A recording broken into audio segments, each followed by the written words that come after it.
రోజుకొక్క page చదివితే ఒక సంవత్సరంలో అంతులేని విజ్ఞానాన్ని పొందొచ్చు. రోజుకొక్క కిలోమీటర్ నడిస్తే ఒక సంవత్సరంలో 2 కిలోల బరువు తగ్గొచ్చు. రోజుకొక్క కొత్త వ్యక్తిని పరిచయం చేసుకుంటే ఒక సంవత్సరంలో మీ వ్యాపారాన్ని 3 రెట్లు పెంచుకోవచ్చు. రోజుకొక్కరిని మనస్ఫూర్తిగా అభినందిస్తే ఒక సంవత్సరంలో మీ వ్యతిరేక భావాలన్నీ తొలగిపోవచ్చు. రోజుకొక్కరి పట్ల కృతజ్ఞతతో ప్రవర్తిస్తే ఒక సంవత్సరంలో మీ ఆత్మవిశ్వాసం రెట్టింపు కావచ్చు.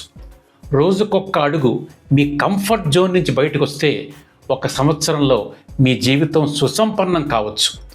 రోజుకొక్క గంట మీ జీవిత భాగస్వామి కోసం మాత్రమే కేటాయిస్తే ఒక సంవత్సరంలో మీ దాంపత్యం సప్తవర్ణ శోభితం అవుతుంది. రోజుకొక్క నిమిషం మీతో మీరు మాట్లాడితే ఒక సంవత్సరంలో మీ భవిష్యత్తు అత్యద్భుతంగా మారిపోతుంది. ఒక్క క్షణం ఆలోచించి మంచి నిర్ణయం తీసుకోండి. దయచేసి ఈ వీడియోను లైక్ చేసి అందరితోనూ షేర్ చేయండి. ఛానల్ను సబ్స్క్రైబ్ చేసి గంట మీద నొక్కండి.